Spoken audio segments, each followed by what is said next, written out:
자, 성실은요, 소득세법부터 얘기가 좀 이루어져야 돼요. 소득세법. 이렇게 생각하시면 돼요.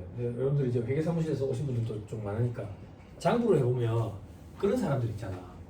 임대업자들. 개인 사업자를 하는 임대업자들. 세금이 엄청나잖아. 엄청나잖아. 세금이 엄청난데 가만 생각할 때 이런 사람들은 법인으로 전환하는 게 나을 것 같은데 법인으로 전환 안 하고 있다고. 법인으로 전환 안 하고 있다고. 그럼 당장 생각에 법인으로 전환하면 뭐가 나을 것 같은데 세금이 적을 것 같은 거지. 왜 그렇게 생각하는데 소득세는 6, 15, 24, 35, 38, 40, 42, 45% 구간. 극단적으로 합시다. 45% 구간에 있다더라. 지방세 생각하지 맙시다. 그럼 거의 반이 세금이네. 그런데 법인세는 9, 19, 21, 24. 24% 구간이니까 세금이 더 적지 않을까? 근데 그렇게 갖다 대면 안 돼. 돈을 그렇게 갖고 갈 수가 없잖아. 소득세를 또 떼야지. 배당으로 갖고 가든지 근로소득으로 갖고 가든지. 그렇게 따지면 거의 비슷비슷하지. 비슷비슷하지. 그래도 세부담이 조금 더 줄어드는 건 사실이지. 그럼에도 불구하고, 즉 세부담이 줄어드는데도 불구하고 법인으로 안 바꾸고 계속 개인으로 유지를 한다고. 그 사람들 보면. 그럼 그 사람들은 왜 개인으로 계속 유지하냐 이거야. 그렇게 돈이 어느 정도 있는 사람들은 세금 한두 푼 더 내는 거 별 관심 없어. 돈을 내가 마음대로 융통해서 쓸 수 있느냐. 이게 자기네 입장에서 최고 메리트라고. 법인으로 하게 되면 까다로워져요. 왜? 법인으로 하게 되면 법인의 돈이지 대표이사의 돈이 아니니까. 대표이사가 빈약한 걸로 처리가 되는 게 있잖아. 그지? 개인 사업으로 운영을 할 때 사업을 하면서 벌어들인 돈을 자기 마음대로 갖다 쓰면 아무 문제가 없다고. 물론 요즘처럼 코로나 때문에 경기가 안 좋아가지고 대출 받은 경우에는 초과 인출금이 발생할 수도 있지. 발생할 수도 있지. 아니라 여러분들 관리하시는 업체 다 발생할 거예요. 경기가 안 좋아가지고. 그거 말고는 개인적으로 돈을 유용하기가 참 좋으니까 법인으로 안 바꾸고 있는 거야. 안 바꾸고 있는 거야. 그랬더니 성실신고 확인 제도라는 게 도입이 된 거야. 성실신고 확인 제도가 뭔데? 수익 금액이 되게 커. 이런 데는 법인으로 바꿔야지 좀 투명할 것 같은데 법인으로 계속 안 바꾸고 있네. 그러면 세금 신고를 똑바로 했는지 좀 지켜봐야 되겠다 이거야. 그런데 세무공무원들이 지켜보려고 하니까 바쁜 거야. 바빠서 외부에는 세무사 등에는 세무사, 세무법인, 회계사, 회계법인, 낙관 등한테 좀 검토해보라고 토스한 거지. 토스한 거지. 그러면 세무사 등은 새로운 일이 생겼으니까 돈을 더 받아야 되겠지. 그러면 사업주는 안 들어가던 생돈이 들어가니까 저항이 심하겠지. 그래서 세법에서 세공제 혜택을 주는 거지. 세무사한테 주는 그 성실신고 확인 비용에 세액공제 몇 프로 해줍니까? 60%. 한도는 120. 100만 원 옛날 사람. 120. 그러면은 왜 걱정하세요? 100만 원, 봐봐. 100만 원 우리가 수수료 166만 6,666원을 청구해야 되니까 애매하잖아. 우리 수수료 딱 떨어지게 청구하라고. 200만 원 딱 청구하라고. 120만 원. 됐죠? 됐어요? 아니 됐어요 안 됐어요? 됐죠? 그럼 한번 봐봐.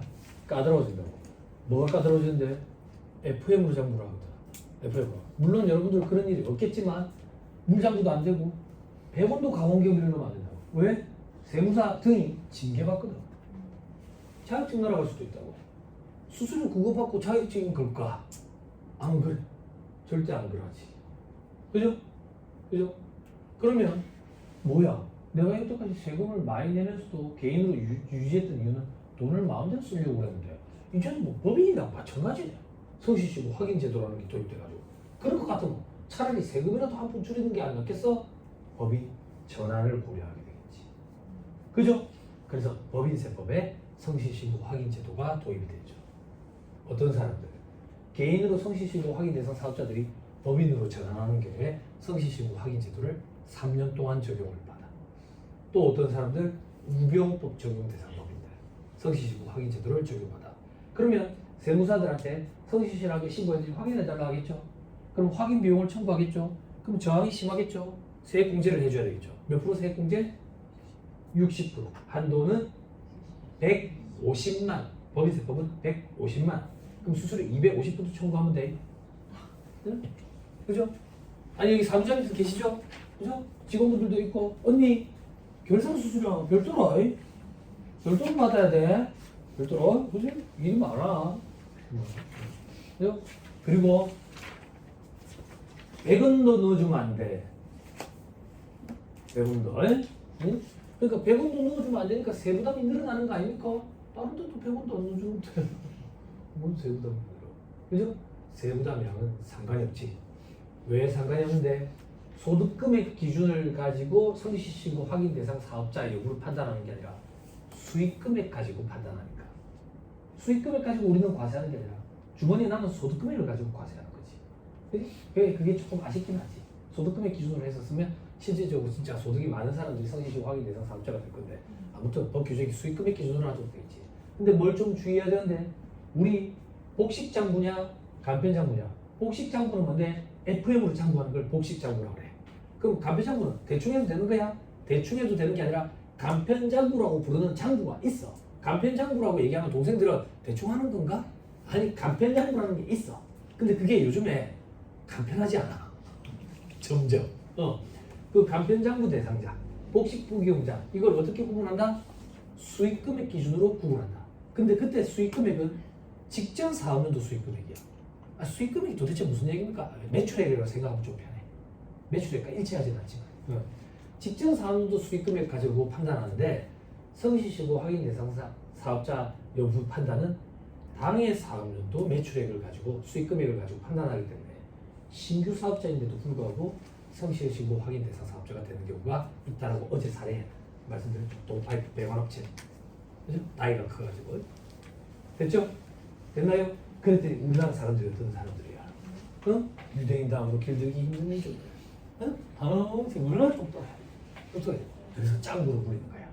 어떤 짱구로 불리는데 개인으로 성실신고 확인 대상 사업자에 해당하다가 법인으로 전환하면 똑같이 성실신고 확인 제도를 적용받잖아. 그지? 그래서 꼼수를 부르는 거야. 어떤 꼼수? 일부만 전환하는 거지. 일부만 전환. 그럼 일부만 전환하면 성실신고 확인 그 대상 사업자에서 벗어나나요? 즉 그 제도를 적용 안 받나요? 라는 전화가 보물 터지듯이 오지. 그지? 그걸 네이버 검색창에 치면 그걸 질문하는 사람이 100만 명 정도 되는 것 같아. 거짓말이에요. 공항을 뜰게요. 10만 명. 그지? 그게 무슨 말인데? 돈을 꽉 찼다. 세법이 그렇게 호락호락하지 않다고. 세법에 뭐라고 돼 있는데 법인에서 개인에서 법인으로 전환한다고. 전환하는 방법에는 사업의 양수도에 의한 방법과 그리고 현물 출자에 의한 방법이 있지. 현물 출자에 의한 방법은 현실적으로 거의 일어나지 않아. 돈이 많이 들어. 검사인 선임도 해야 되고 감정평가사 통해서 감정도 받아야 되고 회계 감사까지 받아야 된다. 시간도 많이 걸리고. 그래서 그건 거의 일어나지 않아. 그럼 어떤 방법? 대부분은 다 포괄 양수도에 의한 방법에 따라가지고 법인으로 전환이 된다고. 근데 제가 방금 법 조문을 얘기할 때 성실신고 확인 대상 사업자 해당 여부 판단할 때 개인으로 성실신고 확인 대상 사업자에서 법인으로 전환하는 경우 그때 전환하는 방법에는 사업의 양수도에 의한 방법과 현물 출자에 의한 방법이라 했지 포괄 양수도라고 얘기한 적은 없다. 포괄 양수도가 아니더라. 일부만 양수도 해도 성실신고 확인 제도를 적용을 받는다. 됐죠? 전화 오면 그렇게 얘기하면 되는 거예요. 그럼 사업주들 또 이상한 소리예요. 어디서 주워들어가지고 10% 남기는데 10% 5% 남기는데 5% 와 장난하네. 그죠? 예규에 뭐라고 돼 있는데 사업의 동질성이 유지된다고 인정되는 경우 적용한다고 돼 있어요. 그럼 동질성이 유지되는지는 어떻게 판단한대요? 사업주 본인이 제일 잘 알아요. 반문하세요. 동질성이 유지돼요. 그러면 적용받습니다. 그럼 그 다음부터 전화하는 거예요. 됐죠? 됐죠? 근데 저는 여기 사무장님들 계시지만 이게 견해 차이인데 저는 개인이 이제 외형이 점점 커지잖아요. 외형이 점점 커지면 저는 법인 전환 유도 안 하거든요. 물론 법인 전환하면 이제 수수료 제각되죠. 수수료 제각되는데 저는 그냥 신규 법인 하나 설립하라거든요. 그래서 2개 체제로 가라고. 2개 체제. 그러면 사업주가 또 사기꾼인가 이렇게 생각하는 사람들도 있어요. 수수료 2군데 받아보려고 그러나. 그죠? 본인 생각해서 그렇게 해주는 건데. 네? 사업 양수도에 의한 방법, 포괄 양수도에 의한 방법을 할 때 자본금 규정이 있잖아. 뭐 장사 어느 정도 잘 되니까 이제 법인으로 전환하는 건데 그 자본금 맞추기도 쉽지 않거든. 목돈이라가지고. 그리고 법인을 신규로 하나 설립을 하면 장사가 어떻게 될지 모르잖아 또. 앞으로 또 꼬라박을 수도 있지. 그래서 두 개 체제로 하면서 수익 금액을 좀 쪼개는 거지. 쪼갰다가 장사가 생각하는 대로 잘 안 되면 하다가 이제 법인을 없애버린다든지 아니면 개인을 없애버린다든지 그래서 다시 한 개 체제로 간다든지. 저는 두 개 체제로 이렇게 상담을 할 때 많이 유도를 해요. 근데 사업주들이 어디서 요즘에 인터넷 잘 돼 있으니까 계속 법인 전환 이런 걸 얘기를 해요. 그럼 제가 볼 때는 그럴 규모가 아닌데 그럴 규모가 아닌데 자꾸 법인 전환 얘기를 와서 하는 거죠. 그럼 제가 그래서 돈을 마음대로 못 갖다 쓰는데 그거 엄청 피곤하다고. 그리고 법인은 수수료가 월 얼마부터 시작한다고. 그러면 그런 소리 안 해요. 근데 이제 광고공사를 많이 따온다든지 이런 경우 이제 관에서 법인 형태로 들어오라 해가지고 어쩔 수 없이 규모가 작은데도 불구하고 소규모 법인들, 영세한 법인들 있죠. 그래서 그런 영세한 법인들을 지원해 주기 위한 제도가 등장을 했죠. 그죠? 영세 법인 사업자는 개인이랑 마찬가지로 보죠. 부가세 법에서 1억 5천 기준이죠. 그래서 예전 고지하고 납부하죠. 그죠? 예. 그런 데 있거든. 제가 관련된 업체 중에는 영세한 법인 사업자 이런 데 있어요. 뭐 하는 업체냐면 이제 현수막 하는 업체인데 여기는 이제 관을 댕기면서 이제 일을 따오니까 법인 형태로 무조건 들어가야 돼가지고 그런 경우도 있고. 근데 여러분 광고공사를 했는데도 돈을 못 받고 있는 경우도 있더라고. 난 그런 경우가 있나 싶었는데 자꾸 밀려. 방송에서 일을 해주는데 반년씩 밀리고 말이야. 근데 그건 제가 생각할 때는 담당자가 결제를 빨리 안 올려서 그런 것 같은데 게을러가지고. 아무튼 그런 경우도 있더라. 경기가 안 좋아서 그렇지. 자, 성실신고도 그 정도 보시면 되겠습니까? 그죠? 자, 밑에 성실신고 확인 대상 법인 봅시다. 법인세법에 있는 부정. 두 번째 줄, 세무사 등이 확인하고 작성해야 된다. 제출해야 된다. 근데 그 다음 줄, 외관법 대상 법인은 제출 안 한다. 그러니까 회계감사에 준하는 거라고 보는 거예요. 그리고 회계감사 받은 법인은 이거 별도로 안 한다. 중복 안 한다. 자, 그 밑에 괄호 1번에 다음 요건을 모두 갖춘 법인. 요게 우병우법 적용 대상 법인이에요. 자, 보자. 동그라미 1번 끝에 지배주주 등이 보유한 주식 등의 합계가 50% 초과. 지배주주 등에는 특수관계인, 친척들 다 포함되는 거예요. 가족 기업이에요. 가족 기업. 이런 데가 반 넘게 갖고 있다. 거의 다 갖고 있지. 그리고 동그라미 2번에 부동산 임대업을 주된 사업으로 해야 돼. 자, 여러분보세요. 주된 사업이 뭡니까? 세무사님. 주업이 뭡니까? 수익금이 가장 큰 데가 주업이에요. 수익금이에요. 그럼 결론적으로 여러 개 업을 하면 수익금액은 매년 달라질 수 있는 거예요. 도소매랑 제조를 하는데 올해는 도소매 매출이 많아. 그럼 올해 주업은 도소매예요. 내년도 제조업 매출이 많으면 제조업이 주업이에요. 됐죠? 됐죠? 알고 계시잖아. 그죠? 자, 그런데 만약에 부동산 임대업 주업이 아니래. 그럼 두 번째 줄에 매출액이 그 다음 줄에 50% 이상이어야 돼. 뭐가? 가나다 합계가. 이게 70%였는데 50%로 바뀌었어요. 가가 뭔데? 부동산 또는 부동산상 권리의 대여로 인해서 발생하는 소득의 금액 돼 있죠. 자, 여러분 도와드릴게요. 소득의 금액이라는 글자를 X표 치세요. 소득의 금액이라는 글자를 X표 치시고요. 수입 금액이라고 바꿔 쓰세요. 수입 금액. 수입 금액과 소득은 조금 개념이 달라요. 수입 금액 기준이에요. 수입 금액 기준. 매출의 기준이다 그 얘기예요. 주머니 남은 기준이 아니라. 그렇죠? 그리고 나의 괄호 안에 조특법 제138조 1항에 따라 입금에 가산할 금액은 포함한다 돼 있죠. 그 화살 그 보완해 가지고 그 138조의 1항 이게 뭐냐면 간주임대료 얘기하는 거예요. 예, 간주임대를 포함한 금액이다. 자, 그다음 나의 이자소득, 나의 배당소득. 어제 잠깐 언급드렸죠, 그죠? 예전 정권에서 패시브한 소득이라고 표현했던 거. 부동산 소득, 이자소득, 배당소득, 그죠? 다음에 기회 되시면 그 다큐멘터리 한번 봐보세요. SBS 다큐멘터리 하더라고. 그 노벨 경제학상 받은 사람이 자본주의가 몰락하게 된 이유에 대해서 다큐멘터리 제가 한참 보고 있었는데 그게 이 패시브한 소득 세 가지 때문이죠. 자본주의 체제가 몰락하게 된 이유가 패시브한 소득 때문에. 기업체의 오너들이 자본주의가 사회주의 체제에 비해서 훨씬 우월하고 월등하다라는 그 근거는 전제는 기업체의 오너들이 돈을 벌면 그걸 재투자한다라고 가정을 했기 때문인데 기업체의 오너들이 돈을 벌면 어느 순간 이제 돈 벌었으면 좋겠다라고 생각해서 패시브한 소득에 투자를 하게 된대. 그래서 자본주의 사회 체제가 몰락하게 된다라고 얘기하는데 저는 근거 그럴듯하더라고요. 그런 거 참 재밌대. SBS에서 그런 스페셜을 참 잘하더라. 그죠? 예전에는 그런 것도 했었어요. 유방암 환자들. 우리나라가 안타깝게도 유방암 환자가 엄청나게 많아요. 그죠? 그럼 이걸 절개해버리면 살 수 있는데 이게 여성의 상징이니까 자살을 택하는 거야. 절개를 안 하고. 그래서 그걸 다큐멘터리로 하더라고. 그래서 여러분들 아시는지 모르겠는데 이 모양을 다시 잡는 거 있죠? 유방 재건술이라고 그래요. 모양을 다시 잡는 이 수술은 부가세가 면세가 돼요.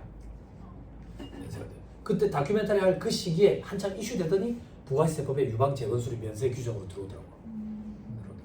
제가 알고 있기로는 텔레비에 보니까 박원숙 아줌마인가 할머니라고 해야 되나? 네? 그분이 이제 재건술 하신 분이죠. 그죠? 이제 연예인들도 해요. 연예인들도. 그죠? 오태 이런 것 때문에 하더라고요. 그죠? 근데 미용 목적은 안 돼요. 미용 목적은 절대 안 돼요. 유방암 때 축소술이 있거든요. 그죠? 이게 다 미용 목적 아닌가? 서양인들 중에 거유증 환자? 일상생활이 안 된대요. 가슴이 너무 커서 허리가 다 틀어지는 거지.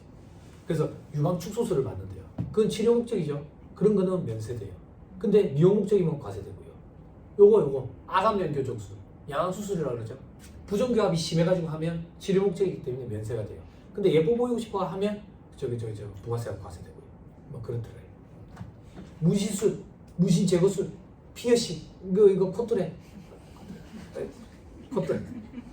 이렇게 하면 소 같으니까 이렇게 해야 되는 거예요. 그런 것도 다 이제 미용 목적으로 들어갑니다. 미용 목적으로 들어가서 부가세가 다 과세가 되죠. 그리고 여러분 얘기 나온 김에 또 갑자기 생각났는데 그 올해 개정안에 올라간 거 중에 우리 부가세가 면제되는 게 이제 면세되는 게 동물 진료 용역이지. 동물 진료 용역은 부가세가 면세된다고. 근데 여러분들 집에 개나 고양이가 아파가 데리고 가는 건 안 돼. 여기서 말하는 면세되는 동물 진료 용역은 수의사 선생님이 왕진 댕기는 거야. 축산업 이런 데에 왕진 댕기면서 소 진찰하고 혹은 통영의 그 참치 양식장에 참치가 등이 풀어야 되는데 등이 누렇다 그래가지고 가가지고 푸른 물감을 좀 뿌리고 왔어. 뭐 이런 게 면세가 되는데 우리 지금 동물병원 진료비 많이 비싸잖아. 그래서 우리 개인들이 키우는 동물 반려동물 진료비에 대해서 일부 면세하는 규정이 올라왔어. 이건 좀 되게 괜찮은 것 같아요. 보험 상품도 좀 많이 나오면 좋겠어요. 집에 제 개가 4마리거든요.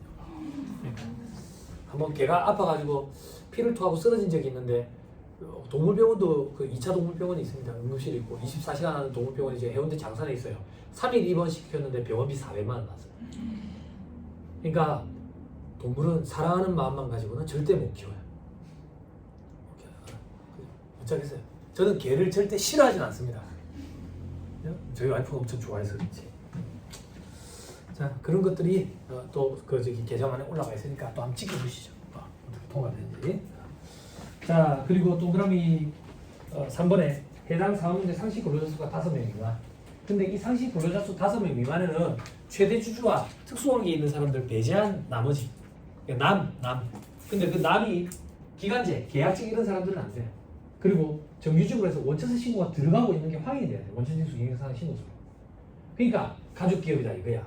저끼리 뭉쳐가지고 지분 비율 다 갖고 있고 주식 100% 다 갖고 있고 외부인은 없고 이래가지고 여러분 한번 봐봐. 경력 많으신 사무장님들 우리 조특법이 중소기업 기준을 확 대폭 완화시켜줬잖아요. 기준을. 그래서 부동산 임대업자도 이제 중소기업이 될 수 있잖아.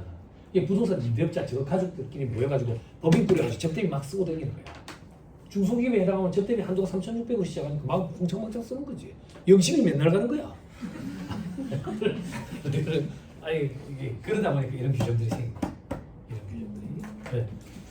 이 우병우법 적용 대상 범위는 성실시고 확인돼서도 적용을 받는다. 그다음 괄호 2번 사업용 보정사선을 현물 출자 등을 통해서 법인으로 전환한 내용법이. 동그라미 1번 첫째 줄 끝에 소득세법에 따른 성실시고 확인 대상 사업자가 사업용 고정자산의 현물 출자 및 사업의 양수도 방법이라 되어 있지 포괄이란 말 없어요. 그래서 일부만 양수도에도 적용받는 거예요. 그렇죠? 양수도 방법에 따라 내국법인으로 전환한 내국법인 사업년도 종료일 현재 법인으로 전환한 후 3년 이내에 내국법인으로 한정한대. 3년 동안 적용받는다 그 얘기예요. 됐죠? 근데 동그라미 2번 정문이 들어왔어요.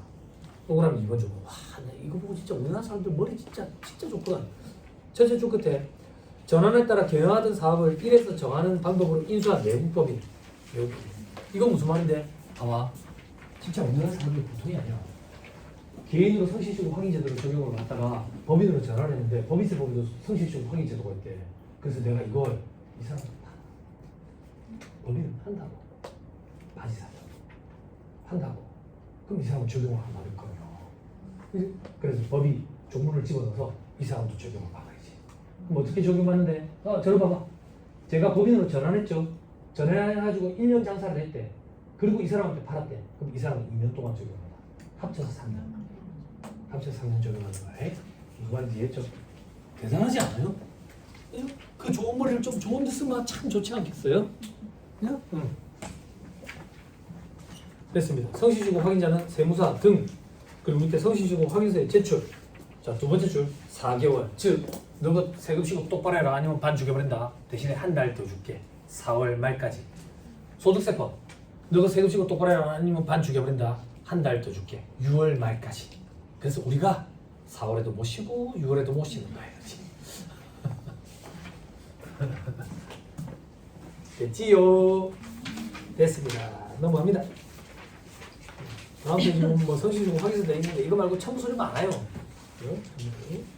다음 페이지 164페이지 법인세 납부 돼 있죠? 그죠? 납부 기한, 납부 방법 여러 가지 방법들이 있어요. 그죠? 여러 가지 방법들이 있어요. 그죠? 자, 저 밑에 이번에 분납 어제 했죠? 그죠? 1,000만 원 초과하는 경우에 그리고 농특세 조특법에 의해서 다음에 감면 혜택을 받는 법인은 법인세 신고 납부할 때 농특세를 신고 납부해야 된다. 자, 밑에 괄호 1번 세액공제 면제 감면받은 세액의 20%. 근데 밑에 별표시에 최저세 적용으로 배제된 금액을 제외한다. 그 밑에 별표시에 세액공제액을 다음 연도 이후 2월에서 공제하는 경우에는 실제 공제받은 그 해에 농특세가 과세된다. 어제 다 설명했던 거예요. 그렇죠? 넘어갑니다. 자, 다음 페이지 3번에 농특세 비과세 괄호 1번 세액 감면 면제 규정 중에 창업 중소기업 세액 감면, 중소기업 특별 세액 감면. 그래서 여러분들이 요거에 대부분 다 해당되시죠. 그래서 농특세가 볼 일이 잘 없는 거예요. 비과세 대비. 다음 페이지. 괄호 2번 세액 공제 동그라미 1번 연구민 인력 개발비 세액 공제 동그라미 4번에 전자신고 세액 공제. 됐죠? 넘어갑니다. 169페이지 법인 지방소득세 신고 납부돼 있죠? 이런 건 이제 얘기하지 맙시다. 예정된지 꽤 돼가지고 얘기할 게 없어요. 쭉 넘어가세요. 다 했다. 자, 186페이지. 저는 이런 거 안 한댔어요. 중소기업의 범위. 자, 중요한 건 뭔데? 두 번째 줄 세법상 중소기업에 해당되는 자 이거를 검토하는 거다. 저 밑에 중소기업 범위 조특법은 돼 있죠. 조세특례 제한법상 중소기업을 얘기하는 거야. 다음 페이지. 중소기업은 1번 소비성 서비스업을 주된 사업으로 영위하지 않아야 되고 2번 매출액 기준으로 중소기업인지 판단한다. 이때 중소기업은 중기업과 소기업으로 나뉘고 중기업과 소기업도 매출액 기준으로 한다. 그러면 중소기업 기본법상 중소기업과 조특법상 중소기업의 차이는 뭔데 중소기업 기본법은 그 매출액 기준이 직전 3개년도 평균치인 거야. 근데 조특법은 직전 1개 사업년도. 그러면 매출액이 큰 변동이 없으면 거기서 거기겠지. 예? 그렇죠? 밑에 1번에 중소기업 해당 사업 조특법이 규정을 완전 풀어줬다. 어떻게 풀어줬는데 소비성 서비스업만 아니면 된다. 그때 소비성 서비스업은 1번에 호텔, 여관, 그리고 주점, 유흥주점, 단란주점, 사롱 이런 데 있죠. 됐죠? 근데 그 밑에 2개 이상 서로 다른 사업을 얘기한대. 그때 수익금액 이 큰 사업을 주된 사업으로 본다. 수익금액이 큰 사업이 중소기업에 해당하면 그냥 중소기업인 거예요. 자, 밑에 규모 기준, 매출액 기준으로 한다. 그 얘기야. 그 매출액 기준 다음 페이지. 중소기업 기본법 시행령에 보니까 여기 뭐 평균 매출액 1,500, 1,000원 막 이런 것들이 있죠. 그죠? 이 기준에 맞느냐. 그죠? 여러분들은 일할 때 어떻게 하면 된다?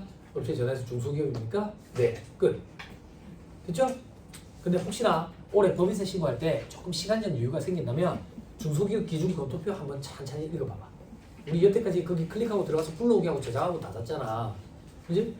그래 일괄 출력하면 출력이 됐는지 안 됐는지도 모르는 상태로 들어가 있잖아. 그지? 언제 들어갔는지 아는데 우리 이제 조정만 갖다 집어넣다가 한 번씩 보잖아.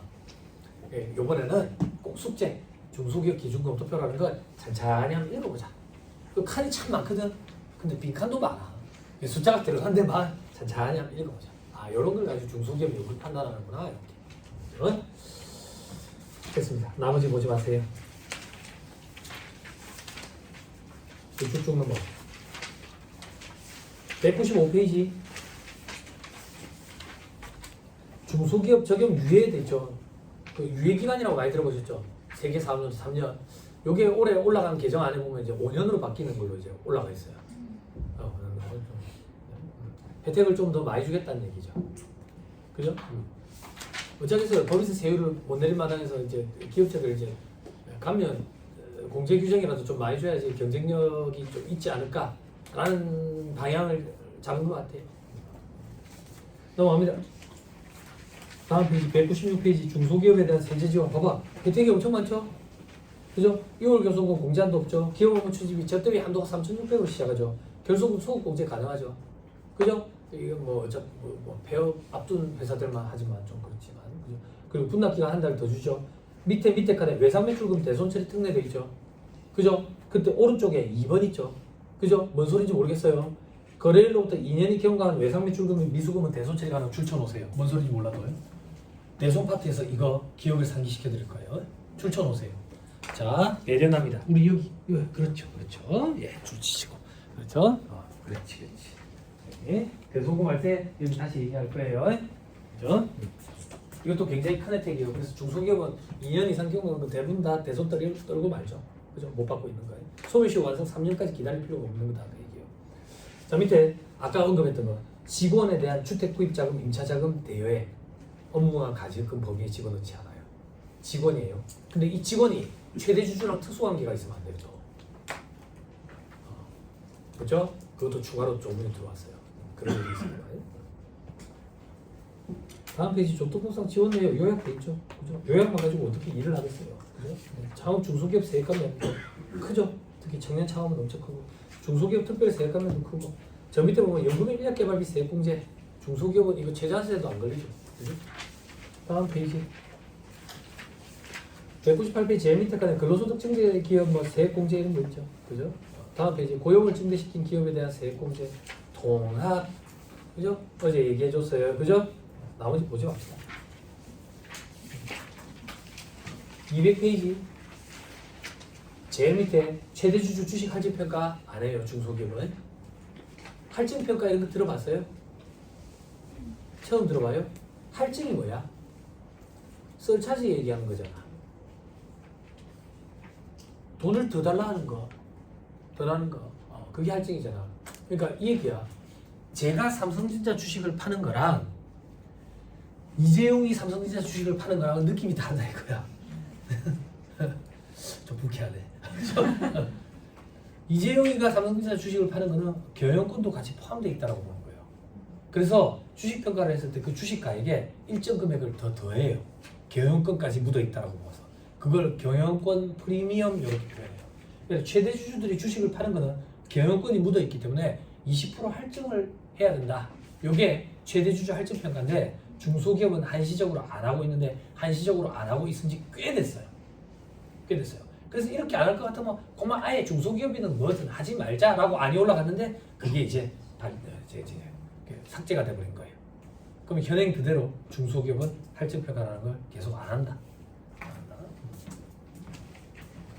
자, 다음 페이지 소기업과 중기업의 구분. 소기업, 중기업도 매출액 기준으로 구분한다 하더라. 그렇죠? 넘어갑니다. 자, 203페이지.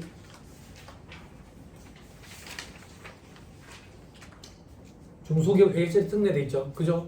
요거 조금만 언급할게요. 여러분들이 이 혜택들 때문에 회계처리가 굉장히 간단해요. 그래서 안타깝게도 회계처리 굉장히 간단한 것만 하고 계시기 때문에 회계에 대한 중요성을 잘 인지를 못해요. 그러다 보니까 회계 강의는 수강 인원이 거의 없어요. 요번에 강의 제목, 이 책 제목 보면 법인 결산과 세무조정 실무돼 있죠. 결산이 회계 강의예요. 세무조정이 세법 강의고요. 과거에는 결산 강의, 조정 강의 별도로 했었어요. 그럼 결산 강의 하면 수요가 없어요. 회계라 가지고. 그리고 회계 얘기를 하면 강사평가서 왜 회계 얘기를 해? 이런다고. 그럼 결산은 회계액인데. 근데 공부를 해서 좀 탑재해 놔놓으세요. 국제회계 기준이 요즘 트렌드 보면 국제회계 기준이 개정이 일어나고 나면 우리나라 일반 기업 회계 기준도 몇 년 내에 좀 따라가는 경향을 보이고 있어요. 그럼 제일 대표적으로 여러분 국제회계 기준 2019년 리스크 기준서가 전면 개정이 됐잖아. 난리 났었잖아 그것 때문에. 리스 몰라? 고리대금 업자들 몰라? 아 리스 회사 댕기던 친척분 계세요? 네. 이 자리 두 자릿수 이상은 고리대금 업자 아니에요? 사채도 뭐 20몇 %인데 그죠? 여러분들 장부해봐서 알잖아. 벤츠 파이낸셜, BMW 파이낸셜, 아우디 파이낸셜 보면 리스 이자율이 두 자릿수라고. 한참 우리가 제로금리 시대일 때 이자율이 9%대였거든. 리스 이자율이. 고리대금 업자. 그러니까 리스 회사는 차를 빌려주는 데가 아니라 돈을 빌려주는 데예요. 이자를 받아가는 거죠. 그죠? 그러면 사업주들이 왜 리스를 하려 해요? 그런 전화 엄청나게 많이 오죠. 그죠? 그죠? 어떤 전화? 리스하면 차 그거 유지비 경비 처리 됩니까? 하죠. 그죠? 그럼 여러분들 답변 뭐라고 얘기해요? 됩니다. 이래요?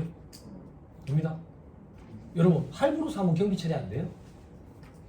현금 주고 사면 경비 처리 안 돼요?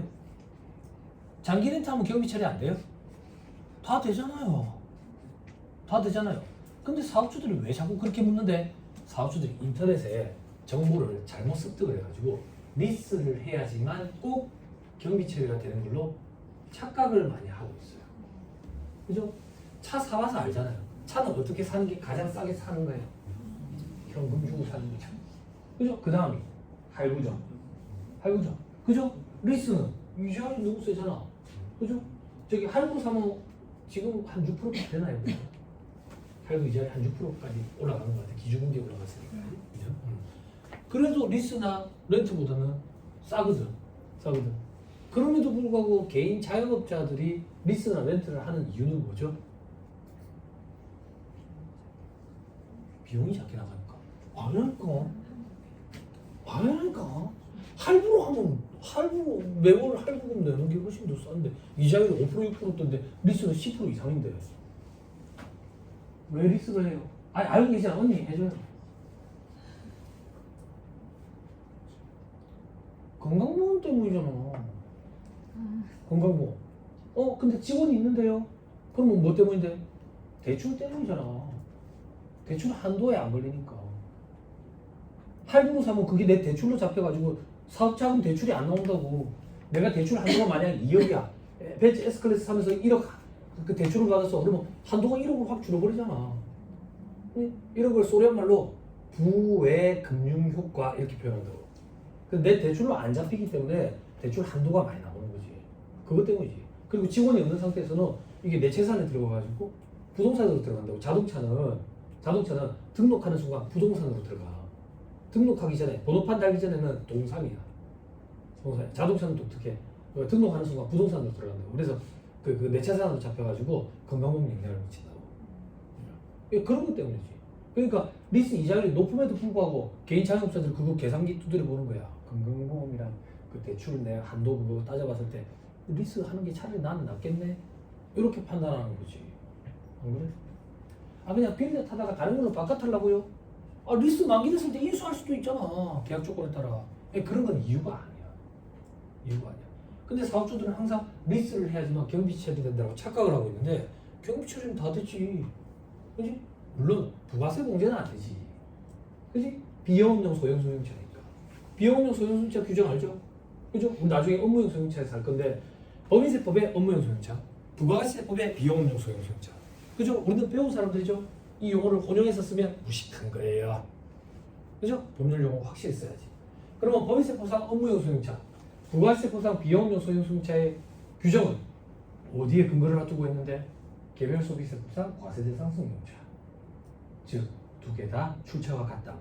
즉, 범위가 같다고. 그럼 개별 소비세법상 과세대상 승용차는 어떻게 되는데요? 정원 8인 이하의 승용 자동차. 다만 배기량이 1000cc 이내인 것으로서 길이 3.6, 폭 1.6 이내인 것은 제외. 그러면 경차는 제외란 얘기네. 경차는 제외란 얘기는 부가세 매입세 공제가 된다. 어떤 부가세? 구입, 임차, 유지와 관련된 매입세 공제가 된다. 그러면 할인 이하의 승용자동차는 부가세 매입세 공제가 안 된다. 안 된다. 그럼 뭘 주의하는데?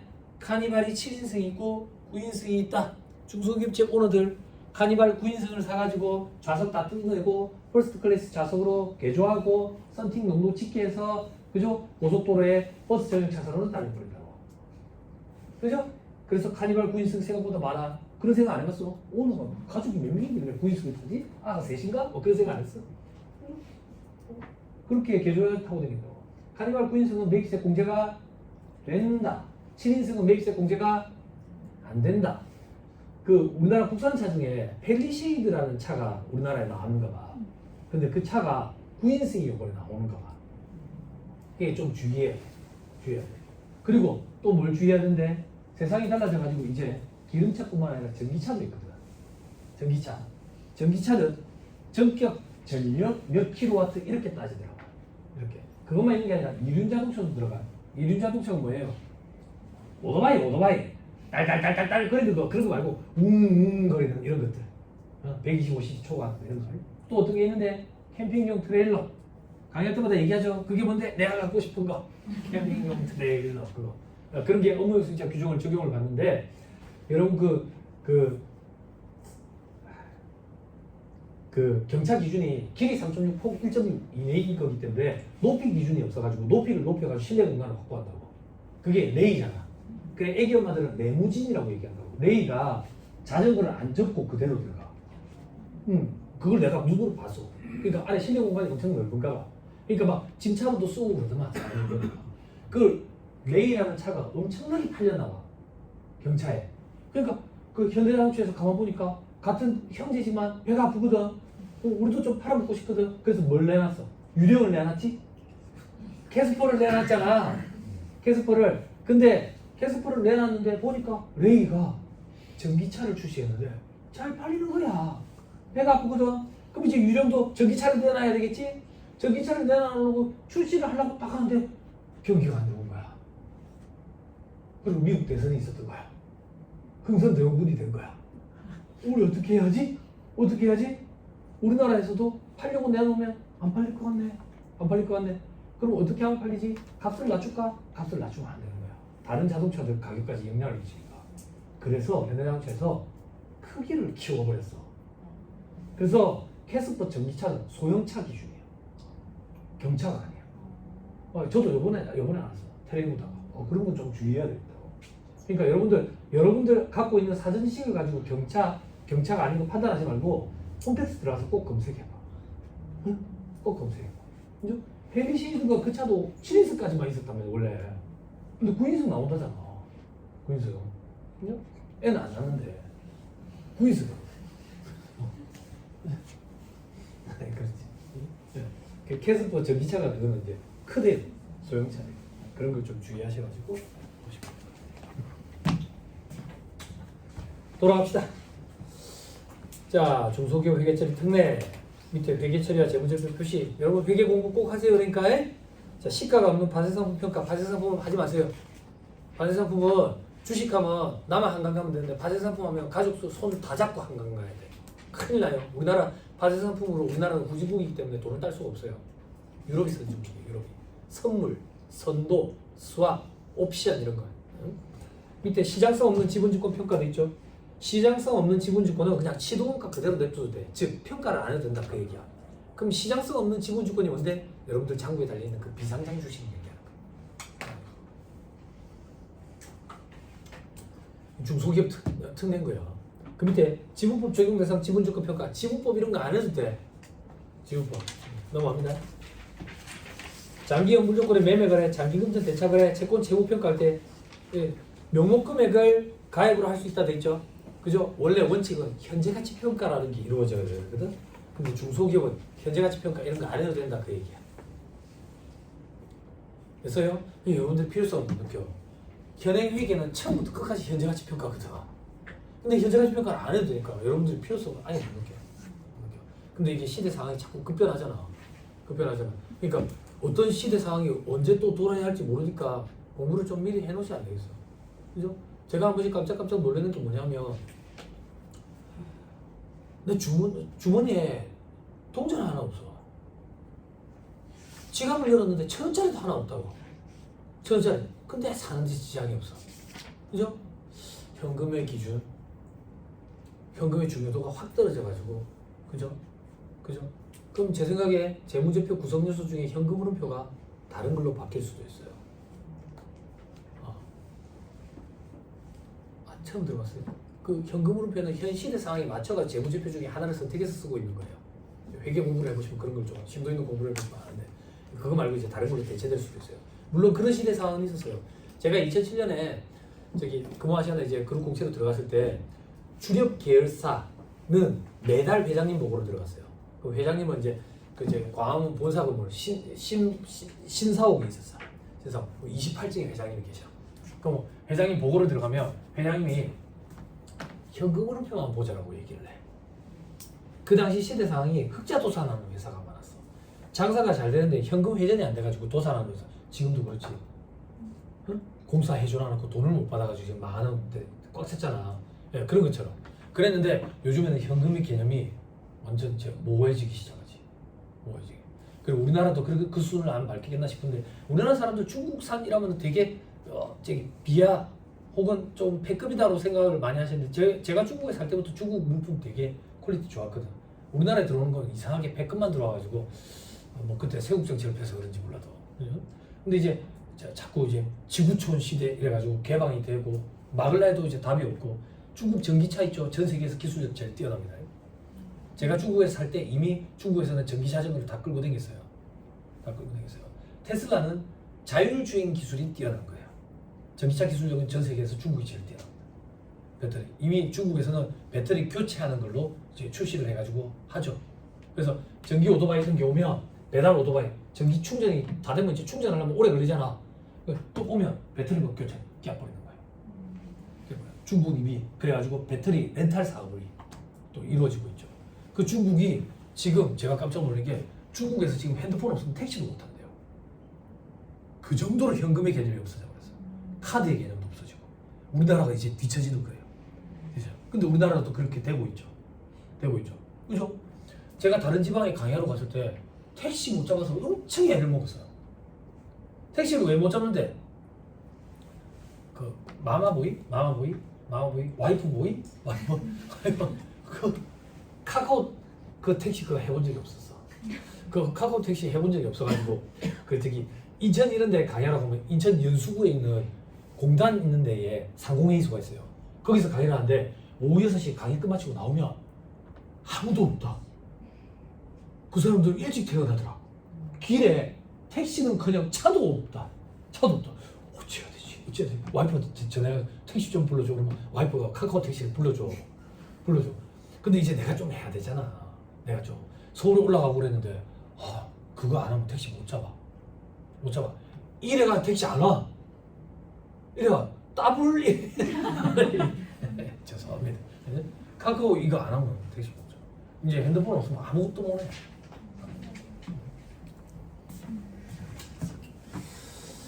자, 그 밑에 주식 결제율, 주식 기준 보상 거래 신경 쓰지 마세요. 스탁옵션인데 스탁옵션 안 주죠. 그죠? 자, 그 밑에 현금 결제율도 스탁옵션인데 안 줘요. 그 밑에 수익 인식, 단기 용역 매출, 완성 기준이 가능하다. 완성 기준 이런 게 참 편하다. 그 밑에 유무형자산 내용 요소 잔존가액 결정, 요거는 잠깐 얘기합시다.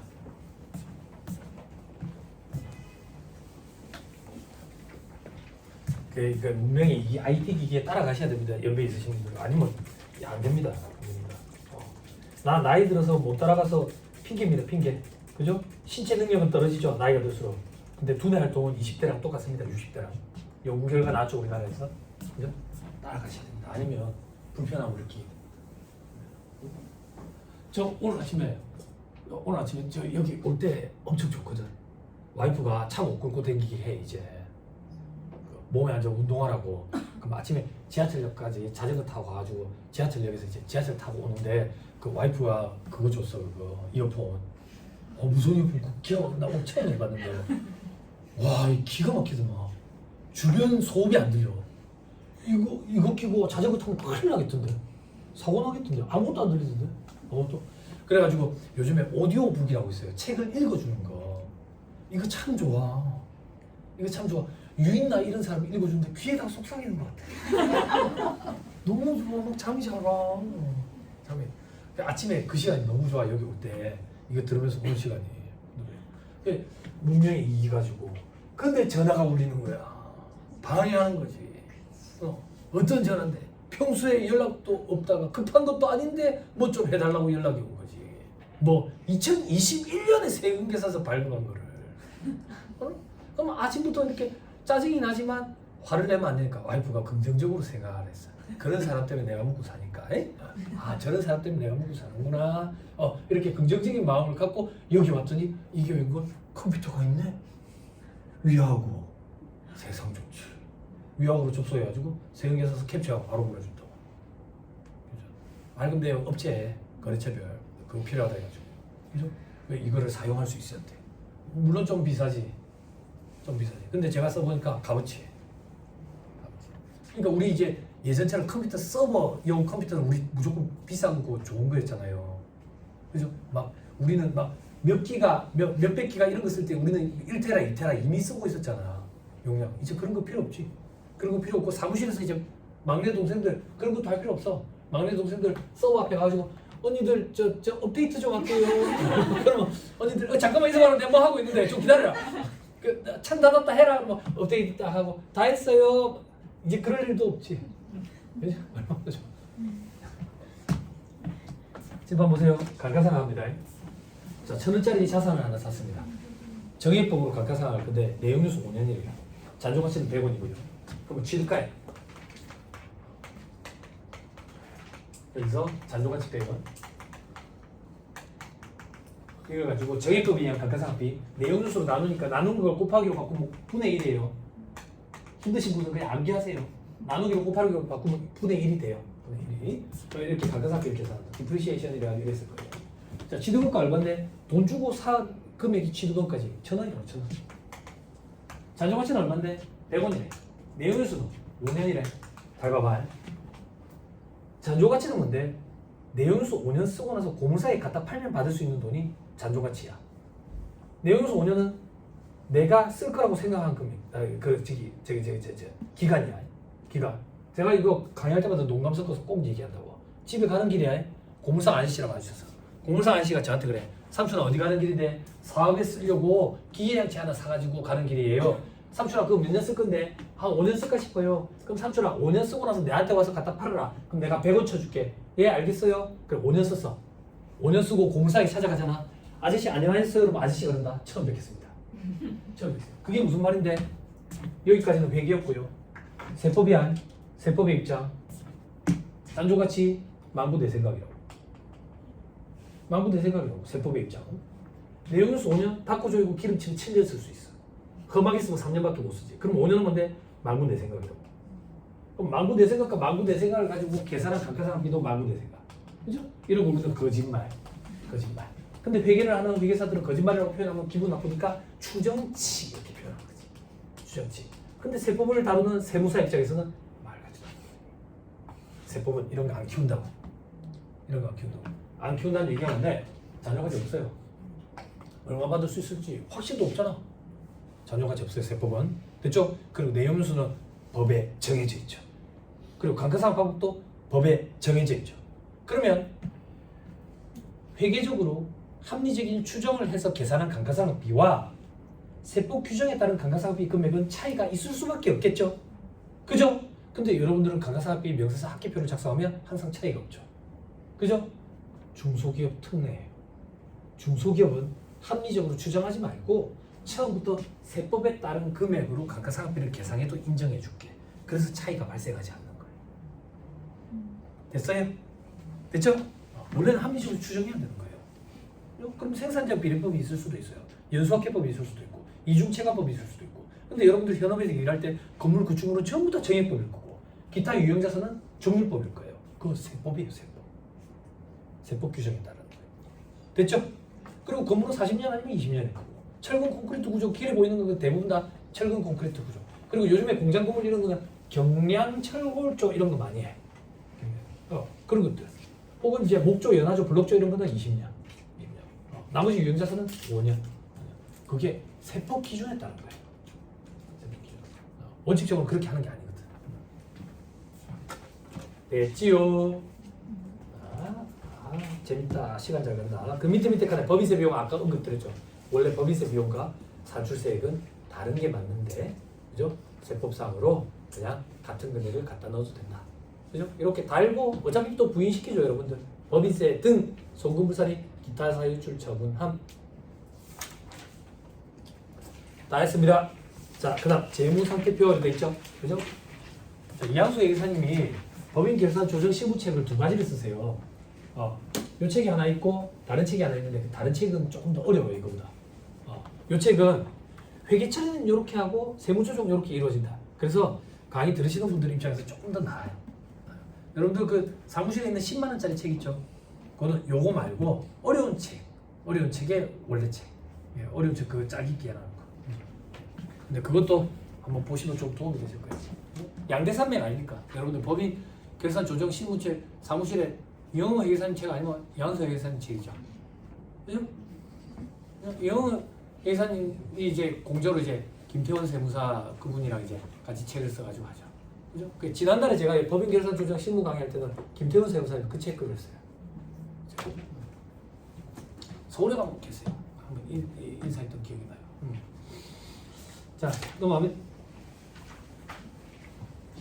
자, 208페이지 재무상태표에 의의 돼 있죠? 잘 따라와야 돼요, 동생들. 재무상태표에 의의, 좋은 의의가 있어요. 그죠? 유용하고 한계도 있어요. 자, 다음 페이지 기본요소. 자, 재무상태표 기본요소 자산, 부채, 자본 모르는 사람 없죠? 넘어갑니다. 자, 214페이지.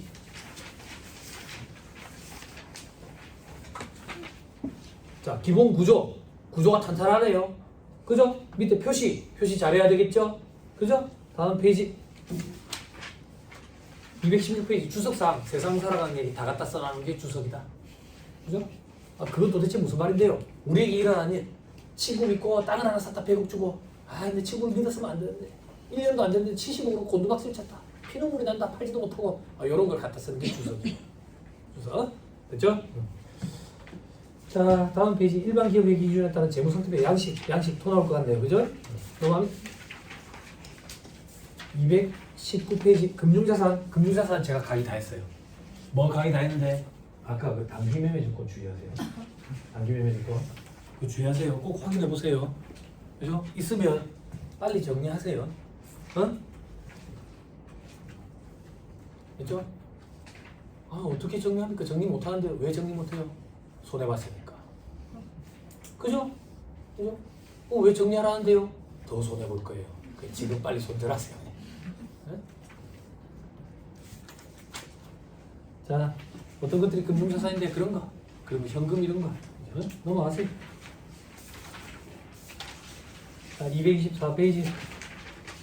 그때 당좌자산에 현금이 현금성 자산 이런 게 있네. 됐죠? 됐습니다. 225페이지. 제일 밑에 괄호 3번 외화예금 외화환산 돼 있죠? 자, 요 얘기는 조금 해야 돼요. 외화자산 부채죠. 외화자산 부채. 외화자산 부채. 그게 무슨 말인데요? 널 봐봐. 물건을 팔다 보니까 장사가 잘 돼가지고 해외까지 팔았어. 해외까지 팔았는데 이 사람들이 돈을 주는데 달러를 주는 거야. 달러. 그런 게 외화자산. 내가 돈을 빌려도 댕겨. 돈을 빌려도 댕기는데 우리나라에서 돈을 못 빌리나? 왜 돈을 안 빌려주는데? 그러니까 이 사람들이 그런 거야. 너 외국인처럼 생겨가지고. 그래서 뭐 어쩔 수 없이 외국에서 빌려야지. 외국에서 빌려왔더니 달러를 빌려주는 거야. 외화부채. 근데 외화자산과 외화부채를 갖고 있는데 이게 왠가? 나는 아무것도 한 게 없는데 환율이 변동을 치네. 그 환율 변동을 반영을 할 거냐 이거야. 반영을 한다는 얘기는 기말 환율로 평가가 이루어진다는 얘기지. 피드백 조금만 주세요. 기말 환율로 외화자산 부채 평가해봤다. 없어요? 있어도 없는 거예요? 제 강의 때 무조건 없는 거예요? 물어볼까봐? 아니 물어보죠 무조건. 물어보죠. 그죠? 강의하는 저도 재밌어야 될 거 아니에요. 그죠? 왜 재미없는 분들만 모였어요? 아무도 평가 안 해봤어요? 그죠? 평가를 안 하는 게 원칙이에요. 평가를 해보신 분은 평가하는 방법으로 신고를 했기 때문에 평가가 가능한 거예요. 평가하는 방법으로 신고를 안 했는데 평가를 했다. 다 부인됩니다. 다 부인됩니다. 원칙은 평가하지 않는 게 원칙입니다. 됐죠? 지난달에는 있었는데 다 부인됐죠? 그러니까 아니 저희는 신고했습니다. 평가하는 방법으로 이러더라고. 그래서 부지런한 분이구나. 근데 일반 기업체 됐죠? 그럼 화폐성 외화자산 부채 이런 게 뭔데? 다음 페이지 재정때 중점사항 화폐성 자산 매출 채권 미수금 대여금 이런 거 화폐성 부채 미지급금 사채 이런 거 됐죠? 화폐성이 뭔데? 돈 같은 거 이렇게 생각하면 되지. 돈 같은 거 응? 다음 페이지 단기금융상품 돼 있는데 단기금융상품은 단기매매 증권을 조금 주의해야 된다 했더라고. 228페이지 3번의 법인세법 괄호 1번 그죠? 금융기관 이외의 법인이 계산한 미수수익 입금 불산입 마이너스 유보 처분 돼 있죠? 그죠? 거기 보지 말고 이제 저를 보세요. 아까 제가 유보 마이너스 유보 개념 설명할 때 이자 관련돼 가지고 했죠. 이자 가지고 그거라고 생각하면 돼. 이 미수수익이 미수이자라고 생각하면 돼. 됐죠? 그러면 법인세법상 이자 소득의 귀속시기 규정은 소득세법상 이자 소득의 귀속시기 규정을 준용한다 했죠. 소득세법상 규정 밑에 있네. 그죠? 밑에 동그라미 2번 눈으로 보세요. 동그라미 1번 무기명 채권의 이자는 지급을 받는다. 동그라미 2번에 기명 채권은 약정에 의한 지급이에요. 다음 페이지 동그라미 4번 요게 제일 많아. 보통 예금, 정기예금, 적금, 부금 실제로 지급받는 날 옆에다 쓰세요. 현금주의 이게 제일 많아. 그래서 대부분은 현금주의 얘기해. 왜? 이 이자를 주는 사람은 금융기관, 은행이라고. 은행은 이런 금융상품, 공공다수를 상대로 하기 때문에 관리를 발생주의에 따라서 할 수가 없어. 할 수가 없다. 그래서 현금주의 얘기한다. 됐나요? 됐죠? 저 밑에 5번에 비영업대금의 이익 돼 있죠? 그죠? 영업대금의 이익이 아닌 거. 그러면 대금업을 업으로 하지 않는데 돈을 빌려주고 이자 받은 거. 즉 금융기관, 은행이 아닌데 돈 빌려주고 이자 받은 거. 즉 회사가 은행이 아닌데 대표이사한테 돈 빌려주고 이자 받은 거. 비영업대금의 이익. 됐죠? 물론 여러분들은 안 받지만 받는다면 원천징수 해야 되고 25%로. 그죠? 넘어갑니다. 자, 나머지는 볼 필요 없습니다. 조금 이따 인정이자 나오면 할 거고요. 231페이지 밑에 유가조건 볼 필요 없으면 넘어갑니다. 체크 하나만 합시다. 232페이지 2번의 분류의 첫 번째 줄 취득 목적과 보유 의도 및 능력에 따라서 단기 매매 증권, 매도 가능 증권, 만기 보유 증권으로 분류한다. 밑에 단기 매매 증권은 동그라미 2번에 단기간 시세 차익 목적으로 동그라미 2번에 매수와 매도가 적극적이고 빈번해야 돼. 그런 경우에 다는데 매수와 매도가 적극적이고 빈번하다는 걸 보여줄 방법이 묘해돼. 그래서 일반적으로 다른 회사 주식을 갖고 있는 경우는 매도 가능 증권으로 분류하는 경우가 대다수예요. 대다수. 됐나요? 여러분 다른 회사의 주식을 취득 보유하고 있는 경우에 무조건 업무가 가질 거로 보는 거 아닙니다. 투자하면 주식을 가질 수 있죠. 그죠? 그럼 뭐가 문제인데? 다른 회사에서 돈을 빌려준 게 있다고. 대여금. 특히 관계회사 대여금. 관계회사 대여금은 엄밀히 따져봐야 됩니다. 뭘 따져보는데? 그냥 그 관계회사의 기본 운영자금 차원에서 돈을 빌려주면 업무가 가질 겁니다. 근데 뭔가 같이 프로젝트 같은 걸 하면서 돈을 빌려주고 그 중에서 내가 일부를 분배받는 형태면 투자 형태로 봅니다. 그래서 업무가 가질 거 보지 않고 정당한 대여금을 봅니다. 물론 금전 대차 계약서는 다 있어야 되겠죠. 그죠? 됐죠? 그래서 관계에서 대여금이라고 무조건 업무가 가질 거 보는 건 아니에요. 그죠? 그 대여금을 어떤 용도로 쓰는지를 살펴봐야 돼요. 자, 넘어갑니다. 쭉쭉쭉 넘어가세요. 길어요. 전환사채 이런 거 있는데 볼 필요 없습니다. 만기 보여줄 거 보지 마세요. 243페이지. 자, 8번에 기타 돼 있죠. 배당금 수익의 회계처리 돼 있죠. 들어보세요. 배당금 수익의 회계처리라는 얘기는 배당소득 언제 인식할 거냐? 배당소득의 인식 시기도 손해인식 시기도 소득세법상 귀속시기 규정을 준용한다 돼 있어요. 그럼 소득세법의 배당소득 귀속 시기는 대부분 다 현금주의거든. 바뀌는 날 그때 나왔죠. 요즘에는 뭐 현금주의를 실질적으로 지급한다기보다 배당금 지급 통지표도 이제 계좌이체를 쏘고 저기 이제 전자로 다 받죠. 전자로. 자, 다음 페이지 보면 법인세법 평가 방법 이런 게 있는데 평가하지 마세요. 넘어갑니다. 자, 251페이지. 괄호 3번에 유가증권 평가 손실액 인정돼 있죠? 그죠? 들어보세요. 요건 뭐냐면 여러분들 이런 거 해당 사항 없을 거니까 제가 잠깐 소개만 하고 넘어갈 거예요. 다른 회사에서 투자를 해가지고 투자액성서를 사가지고 투자를 해가지고 지분을 갖고 있는데 거기서 망해버렸다고. 그럼 내가 갖고 있는 지분 주식이 쓰레기 조각이 됐잖아. 그지? 요거에 대해서 평가 손실을 계산하면 송금으로 인정해 주겠다 그거예요. 됐죠? 그래서 대표이사들이 머리를 굴리는 거예요. 회사 돈을 이용해 가지고 자기 개인적인 목적으로 그 주식 거래를 하는 거죠. 그래 그 주식이 곤두박질 치면 평가 손실 계산해 가지고 경비 처리하려고. 그렇게 하면 안 돼요. 안 돼요. 대표이사에 대한 업무와 가지금 처리되면 대손 처리도 못 해요. 평가 손실도 인정 안 되고요. 손상차손도 인정 안 되고요. 가백 손실도 인정 안 되고요. 아무것도 인정 안 돼요. 인정? 됐습니다. 그 정도 오시면 됩니다. 자, 253페이지 매출채권 돼 있죠? 매출채권 양도액이 회계 처리돼 있는데 이런 거 보지 마세요. 그죠? 매출채권 양도 이런 거는 볼 일이 없을 거예요. 그죠? 아니면 뭐 저기 신용 그쪽으로 해가지고 이제 깡하는 경우, 대금 회수가 잘 안 되니까 수수료를 떼고 이제 깡하는 경우가 있는데 그럴 때는 일부는 이제 처분 손실로 처리가 돼요. 처분 손실. 그게 무슨 말이냐면 대금 업체에 1,000만 원 받을 돈이 있는데 6개월 지나면 준대. 근데 내가 지금 한 달밖에 안 됐는데 급전이 필요해. 그러면 금융기관에 가지고 업을 깡하는 거죠. 그죠? 그게 전문용어로는 매출 채권은 팩토링이라고 표현하고요. 업은 할인이라고 표현해요. 그런 건 이제 회계 시간에 공부하는 거예요. 그럼 깡을 하면 은행에 그걸 파는 거예요. 1,000만 원짜리 채권을 팔면 은행에서 한 920만 원 정도 준다고. 80만 원 왜 안 주는데? 그거 수수료로 뗀 거예요. 그럼 나는 채권을 팔고 수수료 80만 원 준 거기 때문에 처분 손실로 80만 원을 잡아야 돼요. 처분 손실로. 그렇죠? 됐나요? 그런데 그런 일이 잘 없죠? 그죠? 어떤 일이 많은데 돈을 아예 못 받는 경우가 많죠. 그죠? 그럴 때 어떻게 하죠? 우리가 할 수 있는 거? 소송을 걸죠. 소송을 걸죠. 제가 관리하고 있는 업체 중에 선박 수리하는 업체가 있어요. 선박 수리하는 업체, 이게 규모가 굉장히 큰데 부가세를 못 내고 허덕거려가지고 자금 이전이 안 되니까 한 군데가 예를 들면 돈을 안 주면 몇 억을. 근데 공사는 계속 해달라 해가지고 계속 수리를 해주는 거예요. 그러니까 이제 업체를 운영하는 운영진이랑 트러블이 생기는 거예요. 돈을 못 받는데 왜 자꾸 일은 계속 해주느냐. 그래가지고 결국 이제 변호사를 찾아가죠. 그죠? 변호사를 찾아가면 해주는 거 크게 없습니다. 그게 없어요. 준비해야 되는 자료, 증빙 자료 이런 거 저한테 다 해요. 그죠? 그래가지고 그 소송 걸어야 되는데 세금계산서 관련된 거 그리고 우리는 뭘 자료를 줘야 돼? 세금계산서 발급한 자료 있어야 되고 대금 회수를 못했다라는 자료가 있어야지. 그지? 그지? 아니 거래처별 미수 현황 그걸 줘야 될 거 아니야. 동생들 잘 들었어요. 그래서 거래처별로 미수는 여러분들 임의로 잡으면 안 돼. 그런 일이 생긴다. 임의로 잡으면 안 돼.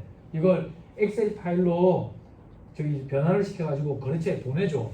그래서 거래처별로 제가 지금 파악한 자료랑 그죠? 미수 현황이랑 외상매출금이랑 그 외상매입금 잔액 맞춰주세요라고 얘기를 해야 돼. 업체에서 그냥 12월 한 달치 정도만 해주세요. 그랬다가 이런 일이 생긴다고. 증빙을 달라는데 내 증빙을 돈을 받은 걸로 증빙이 처리가 돼 있으면 어떻게 할 거야? 그지? 주의해야 된다고. 그래가지고 자료를 보내주면 이제 판사한테 가지. 판사한테 가면 어떻게 하는지 알아? 판사가 그죠? 네가 나쁜 놈이야. 너는 착한 놈이야. 이래 안 해. 이래 안 해. 니 꼭 1억을 다 받아야 된다. 좀 깎아주면 안 되겠나? 니는 뭐 그러는 거야? 돈이 아예 없나? 일부는 좀 주면 안 되겠나? 돈은 한 7천 할래? 7천 정도만 받으면 안 되겠? 7천 정도는 줄 수 있지? 화해를 시킨다고. 화해를. 그럼 그 화해를 시키면 이 사람 원래 1억 받을 돈이 7천만 원을 줄어들죠. 3천만 원에 대해서 대손 처리가 가능해요. 대손 처리. 근데 뭐가 안타까운데 7천만 원을 안 줘요. 법적 강제성이 없거든요. 남의 돈 떼먹고 있는 사람들은 그거 다 알고 있어요. 그래서 소송 판결 났다고 어쩌라고 안 주는 거예요. 안 주는 거예요. 그럼 애를 먹이는 거예요. 그럼 대손 처리라도 하고 싶어. 소멸시효 완성이 될까요? 그냥 3년쯤 되면 이제 소멸시효 완성이 되지. 3년이 아직 안 됐는데 한 2년 반이 됐는데 이 사람이 갑자기 애를 먹이는 거야. 와가지고 한 100만 원 갚는 거야. 소멸시효 또 다시 또 재산정 되는 거야. 애를 먹인다고 남의 돈 떼는 것도 다 알아. 다 알아. 그걸 전문적으로 하기 때문에. 완전. 그래서 이 사람이 연락도 안 해. 연락도 안 한다고. 소멸시효 완성될 때까지. 그래서 소멸시효 완성돼가지고 대손치를 했더니 세무조사 나오는데 부인시키는 거야. 왜 부인시키는데? 소멸시효 완성될 때까지 뭐 했어요 도대체? 왜 가만히 있었어요? 애초부터 받을 생각이 없었던 거 아니에요? 약정이야 채권 포기으로 와가지고 접대 비차는 거예요. 네, 그런 얘기를 대손파트에서 좀 얘기할 거예요. 좀 안타깝죠. 그죠? 네, 그래요. 저도 그 청년들이 장사를 하는 데가 있어요. 여기 매출 규모가 한 6억까지 올라왔어요. 잘 돼요. 잘 돼요. 근데 이제 돈을 몇백만 원 못 받은 게 있대요. 세무사는 어떻게 해야 됩니까? 돈 몇백만 원 때문에 세무사, 변호사 사겠냐고. 수익료가 더 많이 드는데 왜 안 주냐고. 망했냐고. 그러니까 안 망했는데 안 줘. 인테리어 공사하는 업체인데 의뢰가 서울에서 의뢰가 왔어요. 느낌이 있어. 서울에서 굳이 여기까지? 부산의 시골까지? 응? 엄청 떼먹을 생각이 있던 거예요. 전화하면 이제 어느 순간 받지도 않는 거예요. 처음에 받으면서 아이고 줄게요. 사람 농락당하는 거예요. 응? 그래서 이 사업주 입장에서 애를 먹이고 싶은데 애를 먹일 수 있는 방법은 뭐가 있어요? 가서 위협을 가하면 쇠고를 찾겠대. 변호사 사면 변호사 앞에 불리지. 응? 그럼 변호사 사가지고 판사 앞에 가면 화해시키잖아. 화해할 만하면 네? 우리도 서로 사이가 안 좋은데 자꾸 화해를 어떻게 시켜? 응? 안타깝습니다. 그죠? 응. 근데 어쩌겠습니까? 누가 그렇다고 책에서 봤나?